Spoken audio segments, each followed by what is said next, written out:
Hello, Seiiti Arata. Sooner or later, you're gonna have to do some public speaking, maybe doing a presentation at work, at school, recording a video for social media, or speaking at a family event. You might get so nervous that it could turn into a disaster.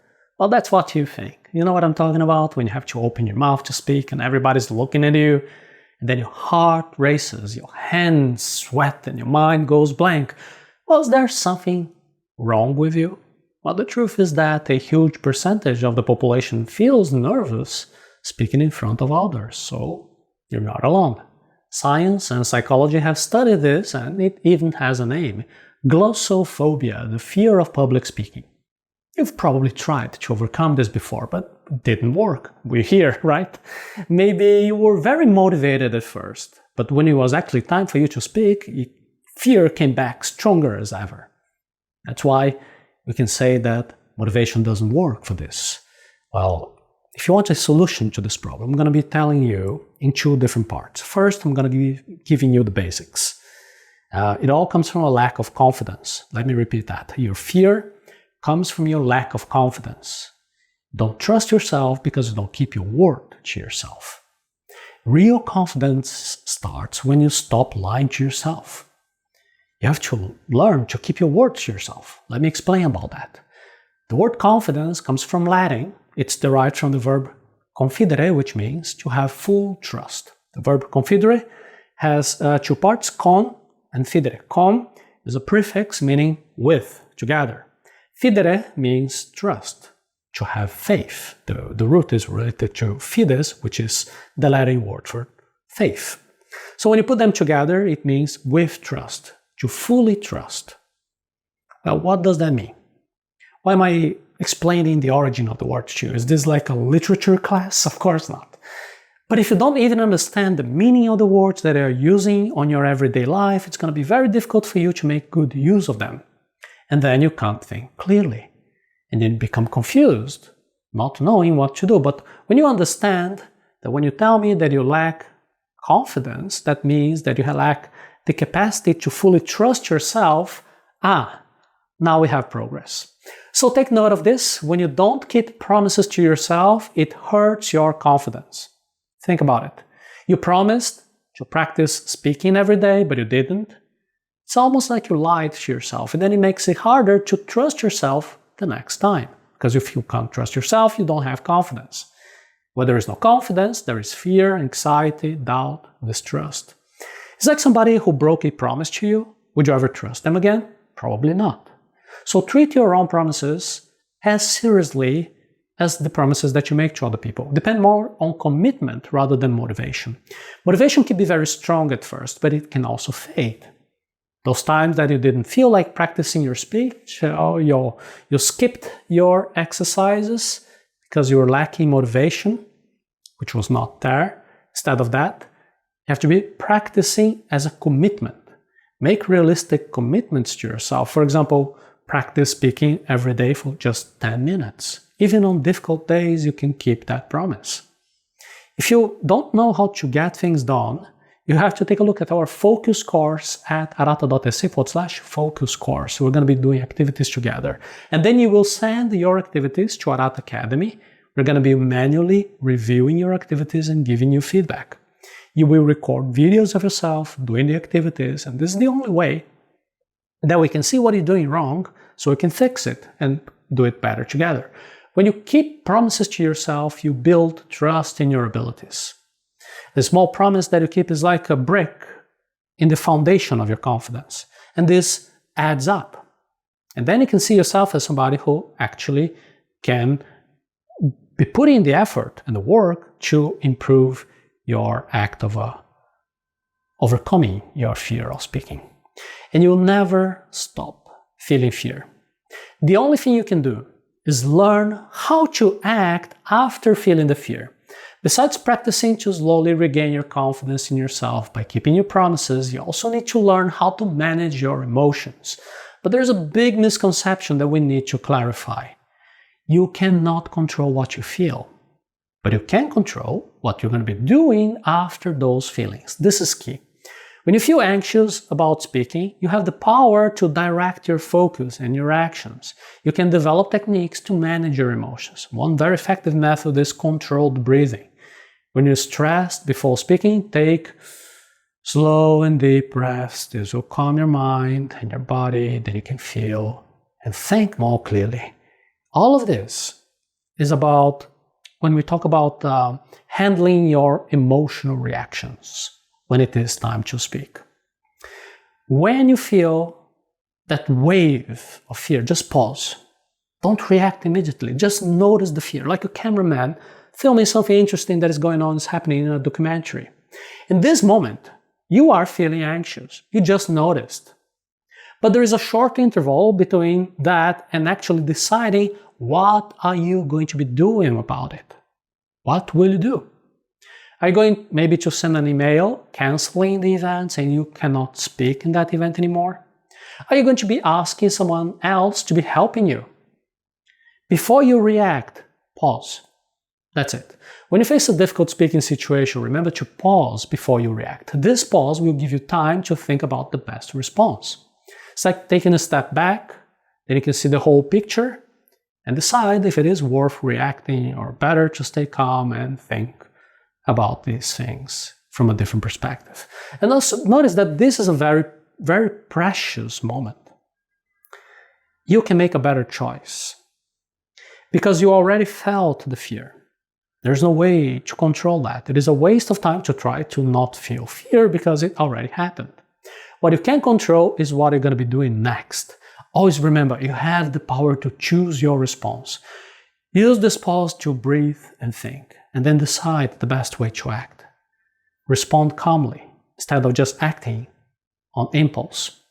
So basically, what we have here is to respect your own promises so you actually can trust yourself and have more confidence. Pause before freaking out or just reacting to your emotions. This is how you can control how you will act regarding your emotions. Everything okay so far? If you need, please go back to the beginning because all of this, what we discussed so far, was the basic. Now let's go to part 2 with more advanced solutions. Fear of public speaking, glossophobia, increases when you're not clear about your own thoughts. Think of a monster. Describe the monster to me. What is the shape of the monster? What about the color, the texture, the smell? Does the monster have a face? What type of a face? What sounds the monster is making? Most importantly, how can the monster attack? By biting? With claws? Do you notice that with these simple questions, we created something very real in your mind? Your fear of public speaking is very similar. The more you use your mind, your imagination to create problematic thoughts about speaking, the more real these fears will become. So now I'm going to be guiding you with cognitive therapy techniques to give you better thoughts.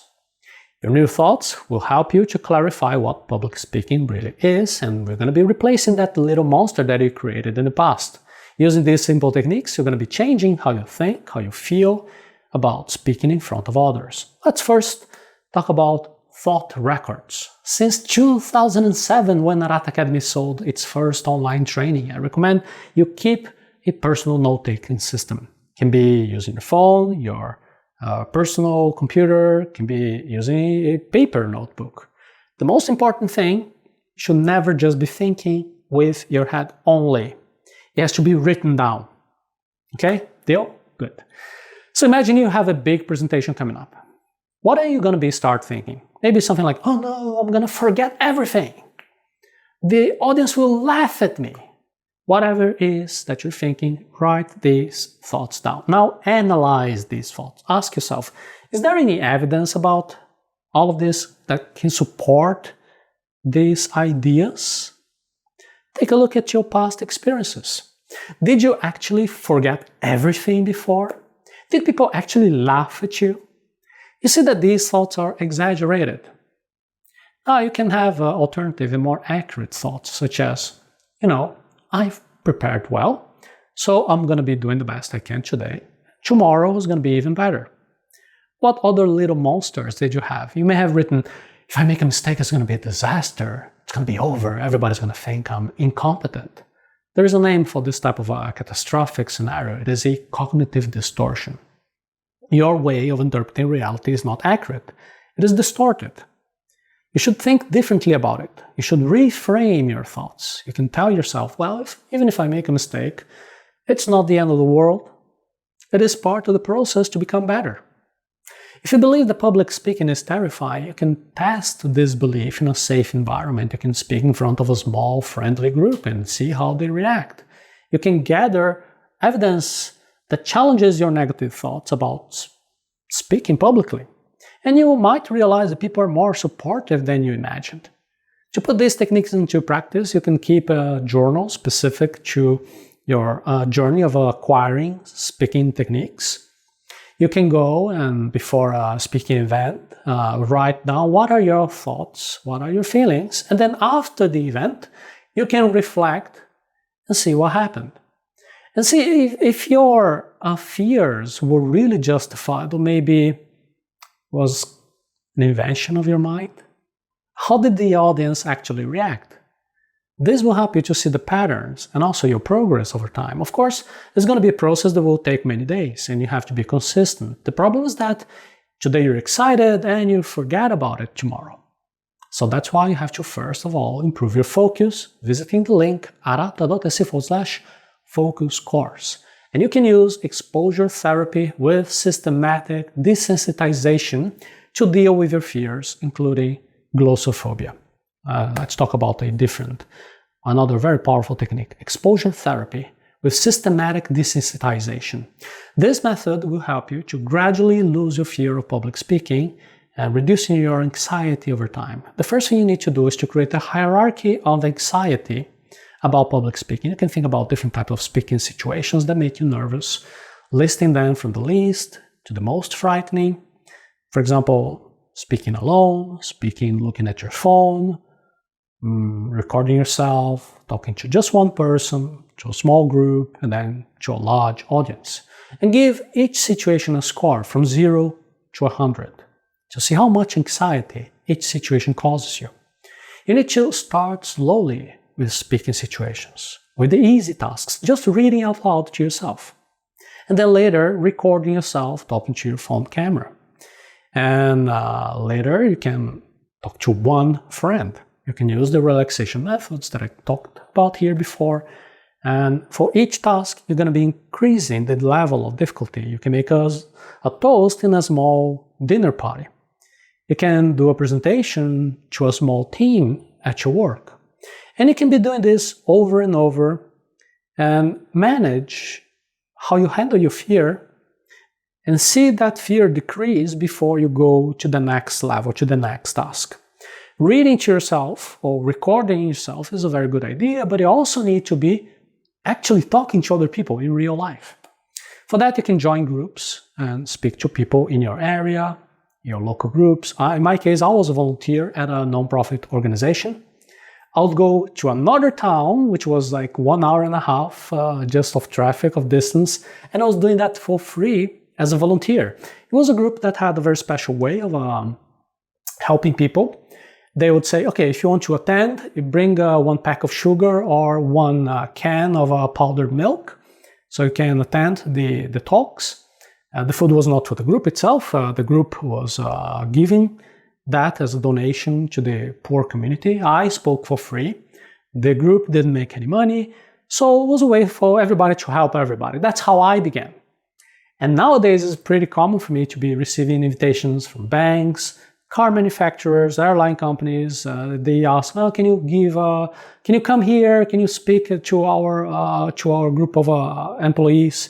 And often I say no, and they say, "Oh, this is our payment." Often I say no, because I'm too busy. But it all started when I was going to another town, talking to a small group of 40 people in a small room for free, helping other people. You see how I did it? This is how you can start as well. Begin small. Help other people while you learn. Practice. And then you grow step by step. You start with the easy tasks, then you keep going, you're going to get better. Each small success builds together your confidence, helping you to feel more in control and speaking in front of others. So far, you probably noticed that I didn't repeat that cliche. You probably think, he's going to say, imagine your audience naked. Many people say that as a way to boost your confidence. Now, the reason is that I didn't say that, is it usually fails. This is a quick fix, and techniques like positive affirmations or imagining your audience in their underwear, they might sound intriguing, but they don't address the root cause of your fear. These methods are not changing the anxiety, the underlying anxiety about public speaking. They provide some temporary relief at best, but the fear is not dealt with. What I just shared here with you were the core problems. How your body, how your mind is responding to fear. Instead of ignoring the fear or masking it, you're going to face that fear in a controlled, gradual way. And this method will change how your brain, how your body feels about public speaking, and then you will see that speaking is not as dangerous as you thought. You want to become more confident in speaking, so start making small, realistic commitments to yourself and keep them. For that, you're going to be needing focus. You can visit arata.se/focus course.